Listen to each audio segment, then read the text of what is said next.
So we're going to talk about philosophy of research a little bit. So in science, let's address two concepts in science. So there are assumptions and implications. Assumptions are beliefs about the world that are kind of taken for granted. We are not usually aware of them. They are implicit ideas, hidden beliefs, unstated premises. Now we can become aware of these assumptions, but um, it takes a great deal to become aware of these assumptions. And some people never, and most people never become fully aware of all the assumptions they have in life. And then there are implications, and these are the logical consequences of a belief, concept, or assumption. Um, so, an example of that would be having a belief in God. Um, or let's say you have an assumption that God is real. So maybe the implication is that uh, you would want to address God and see what his plans are for how to run the world and how you should be living your life. Again, so the assumption was that God is real. The implication was maybe we should be um, addressing God and trying to understand how the world functions, how he is running the world, or what we need to do in order to succeed in his eyes. So we had the assumption and implication. So some assumptions of science, there are a couple different kinds. We have ontologies and epistemologies. So ontologies are assumptions about the nature or reality of something. So an example of that is pluralism. And the idea of pluralism is that there are um, multiple realities, um, and multiple ways to view the world. It's sort of an idea of relativism that reality will shift depending on the person, and that's not necessarily bad. Um, so that's an example of an ontology, assumption about the nature reality of something. Not everybody has the same, working off the same ontologies though, so keep in mind that. Epistemology, these are assumptions about how to know something, um, meaning a method. There are different ways to come to know something. For example, um, you can know something through logic, but you can also know something by touching something or seeing something. So you can know that your mom has brown hair by looking at her.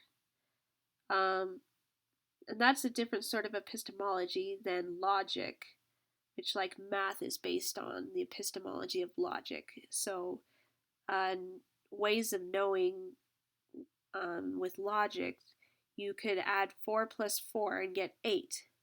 That's a very different sort of knowing than looking at your mom and saying she has brown hair. So those are different. So there are different assumptions of how to know something. So there are ontological assumptions of the scientific method. So let's go through 4 of them. So number 1 is all things are made of physical, tangible matter, materialism. So that is an assumption of science, that we can touch things and they are tangible. All things are tangible. Assumption number 2 is that all things are observable, empiricism. Now, the example I gave of looking at your mom and seeing she has brown hair, that is an example of empiricism. Empiricism focuses on the senses and using them to observe phenomena. So, our field, in large part, is based on empiricism, where we are often observing people, but people also consider survey data as a form of empiricism.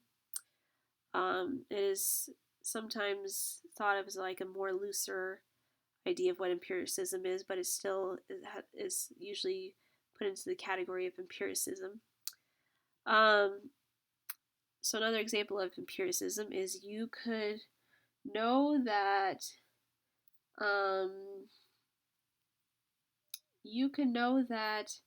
I am 28 years old because you just heard it with your sense of hearing.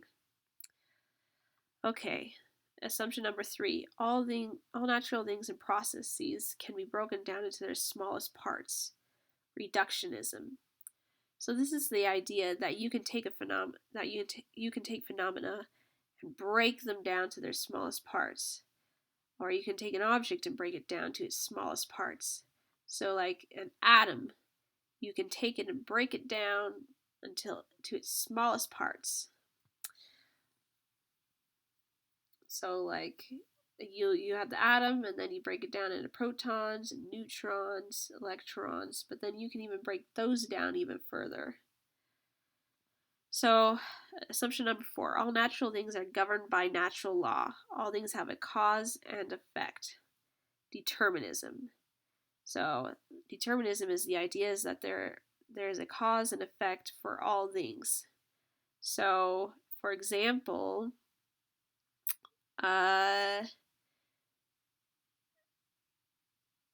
you grew up with let's say that you grew up with parents who failed to feed you on a regular basis. The effect was that your growth was stunted. So you have the cause of neglect, effect, growth stunted. So that's the idea with determinism. There are causes and effects for all things governed by natural law. And that's the end. We'll go into more depth on Monday.